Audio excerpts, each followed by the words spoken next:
Hi, my name is Nisa and welcome to my channel. If you're new here, welcome. If you're coming back, welcome back. This is our second video. Yay! I'm just a regular schmegular girl from the Bronx who loves pop culture and the internet way too much. This is a shady, but it's a safe space. I don't want any hate to go towards anybody I mentioned in this video. I don't want any hate to come towards me.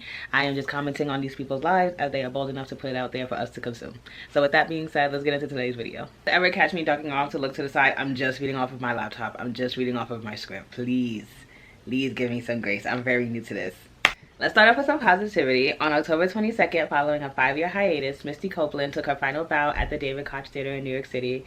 The event was attended by the likes of Oprah Winfrey, Debbie Allen, Felicia Rashad, Jim Parsons, and many more. Misty's farewell pieces were Excuse My Friends, Pas de Deux from Romeo and Juliet, and a choreography set to Frank Sinatra's My Way and That's Life. So I wanted to include Misty's story here because I don't think much people are talking about it. There's so many little victories. I know that this is a little sad because she retired, but it's still a little victory. This black woman has moved mountains within the world of ballet. And she gets to retire on her own terms. No injuries, no scandals. She gets to just retire on her own terms. And I'm really happy for that. What Misty Copeland represents is a different look for black women. It shows that we're not a monolith.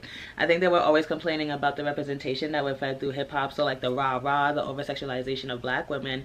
But here we have Misty, who's been dancing her way through life for at least the last 20 or 30 years, and just being graceful and beautiful and timeless as ever. So I'm really happy that she generally got to retire on her own terms. I'm happy she gets to live off her life with her husband and her son. Thank you, Misty Copeland, for all that you've contributed to the world of ballet.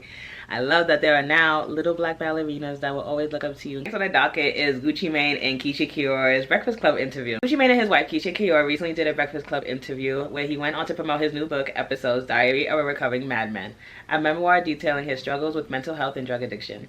In the book, he opens up about his 2020 diagnosis of schizophrenia and bipolar disorder. This interview drew a lot of attention for two reasons. One, following the interview, Nicki Minaj shouted back at a lot of tweets saying that Keyshia wanted to be like her, and again, Rock Nation is out to get her. I don't care for that today. I don't care for that today. I don't think I will ever care for that on this channel. I don't have the energy to follow Nicki Minaj and chase her tweets around. But the second reason why it went viral and why people were talking about it was because it was very interesting, their relationship dynamic between Gucci Mane and Keke'S. There's two things that I started to feel. Respect, but then caution for their dynamic. Respect in the sense that they were a really good couple together. They work really well together. She feels as if he has somebody that he could trust, has somebody that loves him for him, somebody that could hold it down. And Keke'S feels as if she has a man that she could stand behind and she could really respect and she could hold down. And honestly, that's just all we look for in a partner. We just want somebody who's gonna love us for us and still be our best friends at the end of the day, but then when it comes to business, still handle business. That's great.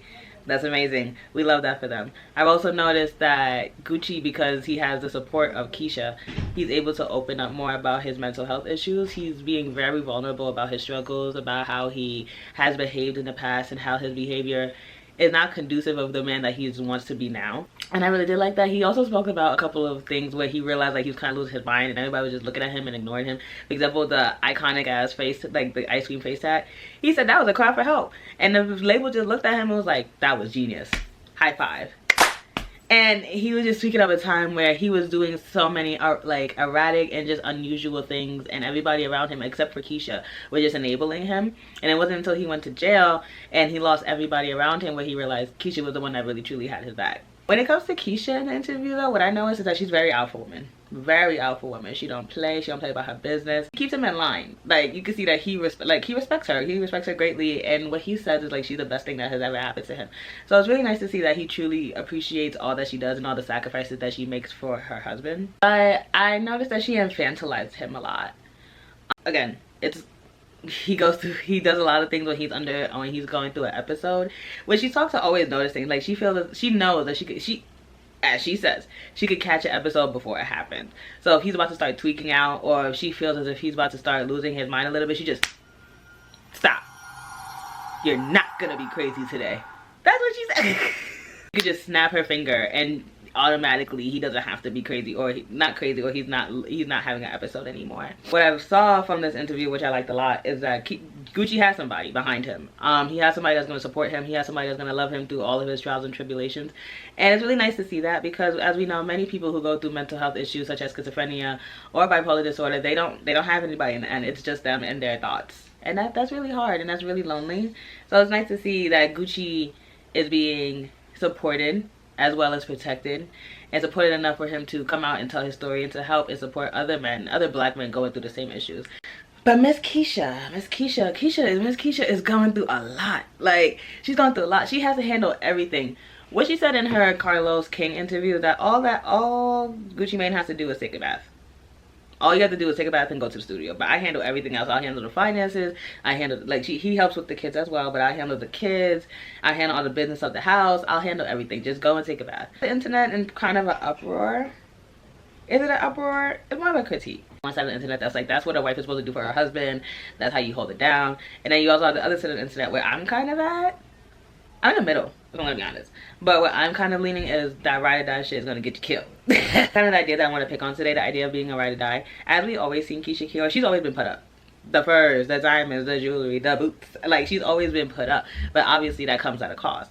And the cost is always being there for Gucci Mane and always putting himself before she ever puts herself first. She said that in the interview. She said that there's times where I have to just love him first. I have to love him before I love myself, because I'm not the one that's mentally ill. He is. By the interview, you can tell that Keyshia doesn't really want to talk much about how Gucci's mental health makes her feel. She talks about how she gets frustrated and how sometimes it's really hard and how she'll need to pray. But she's never actually vulnerable about how she feels. She doesn't talk about how it's making her sad. There's many times where Lauren LaRosa kind of pointed to her, was like, but Keyshia, that's a lot on you. How do you feel? How are you taking this? And she was just like, oh, it's okay. It's fine. I just pray until we're, yeah. And that's just the story of black women. That's really the plight of black love. Like, black women are supposed to just take on so much and take on so much.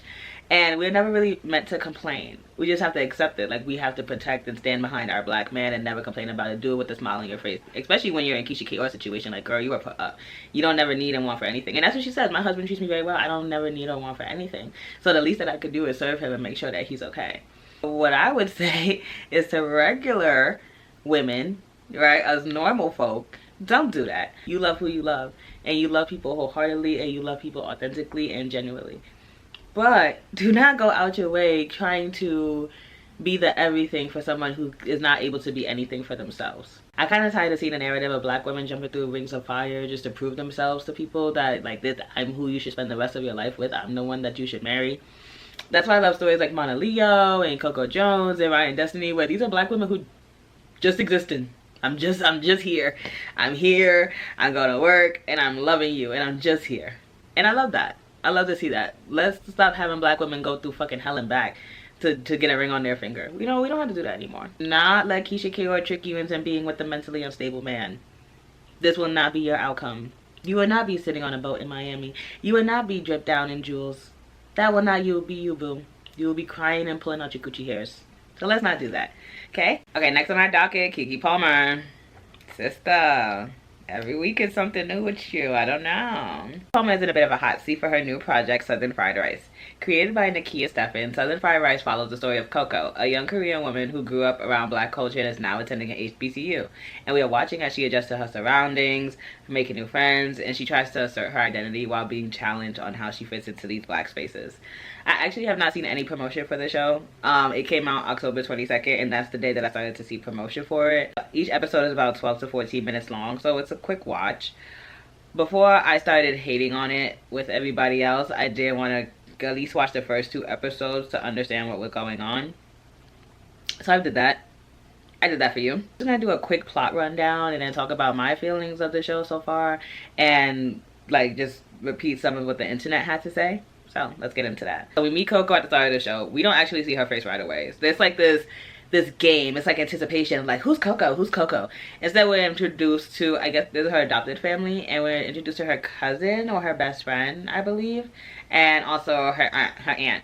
So very black family, very black references being used, right? And they're talking to Coco. Eventually, she sits up, and we see that Coco is not a black girl. She is Asian. Move on to Coco explains that while her parents met while they were deployed in Korea. So they were both working in Korea, and then they fell in love, and then they adopted Coco, brought her back to the States, raised her in the South, and now we have Coco in the South. She didn't like confirm to go to any school yet. She was waiting for her acceptance from the HBCU. I think it's Wright University, which is like this really prestigious HBCU in the show. And ready to go to college. Yay, she's excited. Yay, yay, yay. In the beginning, I forgot to mention, while she's explaining herself and explaining where she's coming from and how her family's met, she's like, I grew up on cornbread dinners, and phrases like, we got McDonald's money at home. We see where we're going. Let's see where we're going with this. The girl gets to college, and before she walks into her dorm, her best friend slash cousin slash I don't know who this girl is, she started telling us her story. And you know what her story is? You know what her story is? She is pregnant. She is pregnant, and she can't go to college because she is pregnant, and she decided to take the year off. And she has to have the baby because the family does not believe in abortions because they're a good Southern family. That's the storyline of the best friend. Like, I shit you not. Mind you, she trauma dumps all of this prior to the girl walking into the building. Like, before the girl walks into the building, she just trauma dumps out. Like, I just hate my life so much. I don't know why I didn't stay on the course. I can't believe I am 17 and pregnant and working at Walgreens, child. Like, this is horrible. The thing that's so annoying about that is the story could have easily been centered around her. She could have been the one going to the HBCU. We could have got, I don't know. We don't have enough like stories of black people going to HBCUs. We don't have enough HBCU stories. We have a couple. But who we have a million stories about PWIs. We got a million stories about HBCUs and black people going to HBCUs and their experience. Girl could have been Blasian. Like, the Coco could have been Blasian, so the black identity is still there in some kind of way, and it still would have been corny. It still would have been a little bit outdated, but at least we could understand her trying to understand her black side more if she was raised under her like her Asian household. Or we also could have had, which I think would have been really, really interesting, get a black girl who's fully black, who was adopted. Like, she's probably adopted from Africa or the Caribbean or even from the United States, and she gets adopted by like a white family. And then she's growing up and she realizes that she's black and she realizes her black culture. So then she decides to go to an HBCU. And then we see her journey going to an HBCU. I actually would like a show like that. I have not, if there's a show like that, please put it in the comments. But I would love a show like that. So then we get, she gets on campus and she meets her RA, and then she decides to go to a game night that night. What game are they playing? Black Trivia. So we get this montage of them playing Black Trivia, and she's answering the questions. She's killing shit. She's winning, Avi, because I guess because she's black, right? Because she's black. The girl is winning. Her roommate, Joy, who's been skeptical of her since she laid eyes on her, who is also played by a dark-skinned plus-size woman. She gets on the girl, and she seemed like her bully. Like, she's just giving Coco a hard time. So she gets on the girl and is like, why are you guys hyping her up? Why are you guys clapping for her? Like, she shows that she knows a couple black references. She can do a couple dance rules, and y'all want to give her a medal. And then it kind of goes into that conversation of letting everybody into the cookout. Very cliche segue. That's just what I would have said. Like, I've seen the segue a million times. Somebody's saying that the conversation is not important, but how many times are we gonna get this segue? Like, OMG, a girl who's like from the hood, and she's not black, and everybody's questioning, oh, are you a culture vulture, or what are you? And she's like, I am black. I don't have to pretend because I know who I am. Like, that's what this, I'm sick of it. I'm sick to my stomach of it. Like, it's so annoying. Like, god damn, like, it's an insufferable ass storyline. I shit you not. Let's continue on, child. Hold on. So then she's like stressed out because she did that, and she kind of pressed her and called her, the roommate Joy pressed her and called her a culture vulture in front of all their friends. So now the girl is like sad and she isolates herself. We then get this RA, the RA who was there earlier, who is a biracial looking girl, and she sits next to Coco and she gives her the find your tribe. You just need to find your tribe. Cliche, again, another very cliche conversation that we've heard a million times in black film. Like, come on, girl, come on, Kiki, come on, Nakia. Like, later on, so eventually she has the find your tribe conversation. So then eventually she goes to the cafeteria. In the cafeteria, we meet the rest of their friends. Their plans go to a party. We see this boy. He's dark skinned. He's the darkest one that I've seen in the show so far. Like, since the show has started, the 2 episodes, he's the darkest boy I've ever seen. And then obviously Coco catches her eye to him, like, wow, he's so beautiful. And it speaks to the attraction between dark-skinned masculine men and their attraction to, like, you know, women that are not black, like, and that kind of racial dynamic and interracial dating that we see going on. Okay, we kind of end the first 2 episodes with they're having conversations about fried chicken at an HBCU and the fashion of HBCU, and what it seems is like they're just trying to teach the audience what an HBCU is, or like the best parts of an HBCU through Coco's eyes. So we're like, oh gee, you know, fried chicken from Fridays is the biggest thing on a college campus, and you know, you gotta watch out for the brothers that could dress, like, you know, and it's just, who is this for? Is it for Asian audiences? Is it for white audiences? Because it's not for black audiences, but majority of black people at this point know what a HBCU is. We don't really need the explanation. We don't really need the explanation. Keke Palmer, I don't know what's going on with you, girl. I don't know what's been going on with her lately. I feel as if she's purposely trying to go against her core audience, which is black women, by not listening to any of the things that we want or any of the things that we are talking about. Who the fuck wanted a show around a black Asian girl who was adopted by a black family and now she lives in a black lifestyle? Who asked for that? I didn't. Yeah, I asked for that. I don't ask for that. And also, I'm not saying that the representation isn't needed.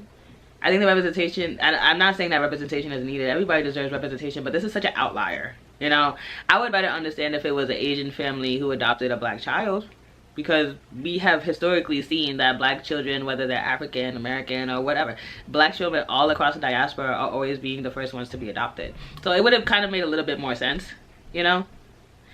Not the first ones to be adopted, but they've always been historically adopted by non-white families. I never heard, it's very rare for a black family to adopt, like, a non-black child. That's just clear. Again, none of us asked for this. We asked for Keke to represent us, and it seems like she just can't do that. It seems like it's really hard. It's really hard for her to stand behind us these days. Whether she's platforming a really abusive or problematic man, or she's making shit that nobody asked for, it's really hard for her to stand behind us, and it's kind of sad to see. She responded to the backlash, so here's that here. Hey you guys, I don't want to take up too much of your time, but I wanted to chop it up real quick about this series called Southern Fried Rice that's premiering on Key TV, that is receiving some controversial feedback. Now, Southern Fried Rice was created by Keyshia Stevens, and while I can't speak to her inspiration for the show, I can speak to her dedication as a creative. I mean, Keyshia has written, show ran, and produced 4 shows alongside her damn. What you like is subjective, but the support of black creatives is not. And it's a task that Key TV takes on with pride, because if you want to be a creative, you have to be able to create. And that takes money. And it's Key TV's mission to find the funds for you to be in practice, for you to experience trial and error, and to take your projects off the page and get more than one chance to do it in action. So whether you like it all or some or none, I say give these creatives a chance to grow as we continue to grow in supporting them. So God bless you guys. And like I said, Keyshia has Southern Fried Rice that's coming out most recently, but she has Nepotista, Ho and Tails, and Psychology of Fuckboys. That's also some great stuff for you to check out. So as we can see, she did not write Southern Fried Chicken. Like I said, it was created by Keyshia Stevens, but her company, Key TV, did fund it and was backing of it and are very supportive of it. Creator Keyshia Stevens, she actually said that Southern Fried Rice was like 10 years in the making. With that math, that means Keyshia started making the show in like 2014, 2015, and that was during the era of like the Kenya Barris universe of mixes, blackish, and then we got like shows like Fresh Off the Boat, where they're culturally, like I call cultural education TV, where we're teaching other cultures about the culture that's in the show. With that being said, right, if she would have released that during this time, nobody would have batted an eye. It actually would have been, it would have broke records. It would have been on ABC. It has 6 seasons. Like, I think it's just super outdated. It's crazy to see how outdated 10 years could be, but the show is just super outdated. It's not gonna, like, nobody would have batted an eye if she would have dropped this in 2015. But so the simple fact that she dropped this in 2025, where we barely have any black shows, and that's the thing that hurts. We barely have any black shows that talk about the black experience. They took off rap shit, and I'm sick about it. They took away the rap shit. Any shows that are constantly being canceled, but then you have Keke Palmer, who is very loved in the black community. She knows what's going on with the black issues in the black community. She knows the conversations, but she still put her money and her effort and her support behind a show that's centered in Asian women in black spaces. It doesn't make any sense. But I hope that this is literally just the beginning of Key TV. I hope that this is just the beginning. I hope we get better work.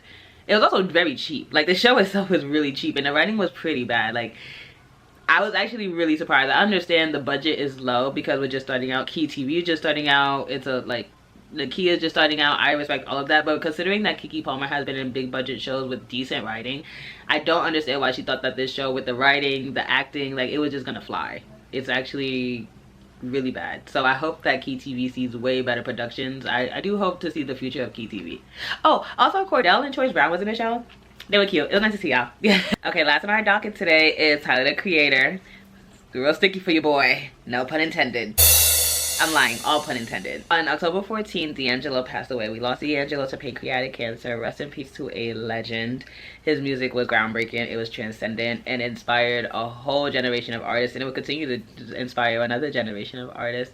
He was a pillar in neo soul, and the work is just unmatched. So rest in peace to D'Angelo. You will be greatly missed. Following D'Angelo's passing, many artists and many celebrities came online to kind of share their condolences and to speak to how much D'Angelo has meant to them. One of those artists being Tyler the Creator. He went on Instagram to talk about how when he was 9 years old, on his 9th birthday, he went to the mall and purchased the Voodoo CD, the Voodoo record, and since then it's pretty much shaped the trajectory of his creative talent from then. As a surprise to no one but Tyler, his audience and his fans had no idea who D'Angelo was. No idea. So they was in the comments like, who is this and what the fuck is going on? And they was also making jokes about like, when you're gonna drop the album, which I think we're gonna talk about this in another video. I'm tired of that. Stop asking these artists to drop music because they're dropping trash ass music to try to meet up with the demand of the audiences. I personally think this is very not unpopular opinion, but it's seeming like it is an unpopular opinion. I feel as if an artist should drop an album every 3 to 4 years.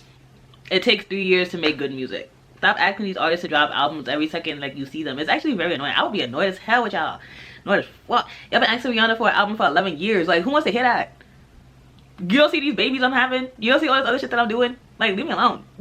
There. Eventually, Tyler turned his comments off. So, there we have. Frustrated with the people in the comments and how they don't know, how y'all don't know who D'Angelo is. Like, are you guys crazy? Babe, your audience is not primarily black.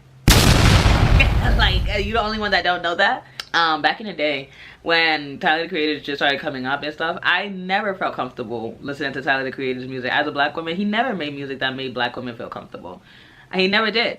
He's always made it a point to make us feel uncomfortable, if I'm going to be completely honest. Tyler the Creator built his fan base on him being the palatable black friend, right? Like, I'm the black friend that you skateboard with, we can smoke a joint with, but then also, like, if you chose to say the N-word next to me, I'm not going to correct you. I'm like, oh yeah, bro, that's so sick. Like, that's how Tyler promoted himself. That's how he made himself who he is today. Lawyer Squad was weird as fuck. I don't know if anybody has ever watched Lawyer Squad. Great show. It was really good for the time, especially for Adult Swim.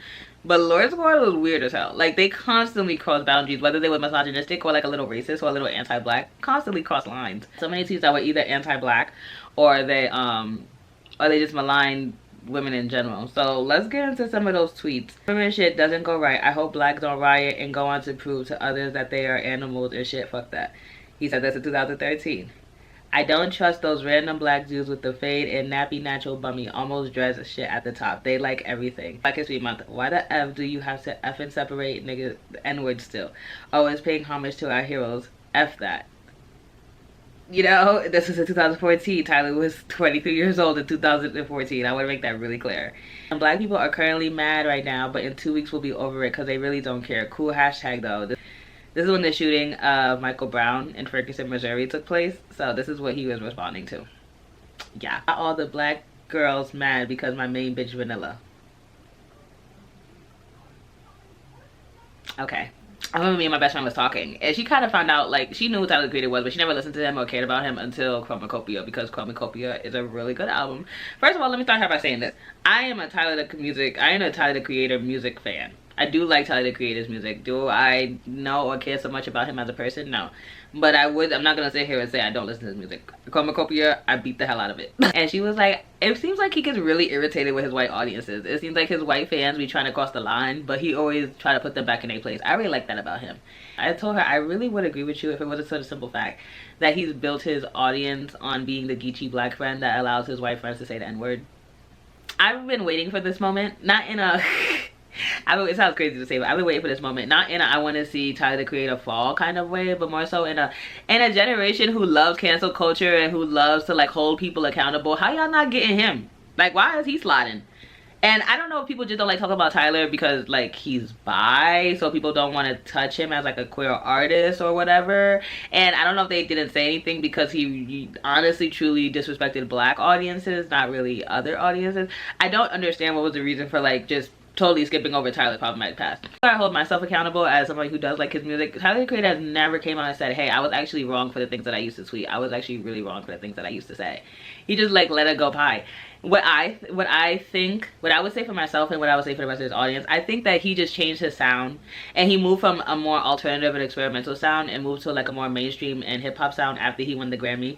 And then we just assumed in our head that he just found his black side, you know, like he just came to the light, and we never really looked for like any kind of apology or any kind of true statement from him, which I think is really interesting, because I could sit here and say he's never actually apologized. He never actually addressed it head on. He just came and made some better music. Not better music, but he just came and made some different music that just better aligned with black audiences. No shade. It just is what it is. The thing about Tyler that I would say as somebody who has been listening to his music in the last couple years, it actually does seem like he has changed. It does seem as if he has came to a point where he has matured. And even if he hasn't matured and kind of address the issues and what he has said, I feel like he no longer wants to be a part of a system where white people could come in, take black art and take black culture, mix it up, do whatever they want to do with it, spit it out, make millions of dollars from it, and then walk away from it when they're like no longer want to be a part of it. That's kind of what he's annoyed with. That's what he no longer wants to see, and that's what he no longer wants to support. And that's nice. That's great. Like, yay, great that you came to that realization, but the damage is already done when it comes to your audience. Build your audience on ignorance and anti-blackness, like literal anti-blackness, because that was the thing. He's a guy like, I'm popular because I make jokes about the black eyes, like, ha ha ha, like, nigga. Let me say this. In his conversations and in interviews, it seems like his mindset has changed, and it seems like he definitely has evolved. But his issue, and I think it's going to be an issue with Doja Cat in a couple of years, his audience is not ready to do that. You built them off of anti-blackness. You built them off of making fun of your own people. So they're not going to evolve with you. Honestly, they're truly confused on this switch that you're making. They're like, whoa, I thought everything was funny. I thought we was making all these jokes. Why you got all serious on us? And they're not entirely wrong for being confused like that. You would wish that your audience would follow suit, but it's just not that simple. So I hope that Tyler actually makes a statement. I don't have faith in any of the celebrities to truly look in the mirror and say that I was dead ass wrong for what I did. But this is what I would say. He has a fan base that's not going to change regardless. His fan base, his core fan base, don't even give a fuck about this conversation. Like, they're nowhere near this conversation. But his black fan base, if he wants to prove himself and show that he has evolved over time, at least to his black fans, or at least to black audiences, he needs to make a statement. He cannot just like apologize passively in song. Like, you gotta have to like really sit here with this, you know? That is all for today. Thank you guys for coming to my video. Every week I feel myself getting better and better, and this is a really, really good feeling. I'm excited to do more with you guys. Another part of this channel is going to be more news centered. So instead of pop culture, I want to talk more about politics, the economy, public health, and all of those things. So thank you guys again. If you agree to what I said, please comment down below. If you don't agree with what I said, I love back and forth, so please still comment. And look forward to seeing you guys next week. Bye.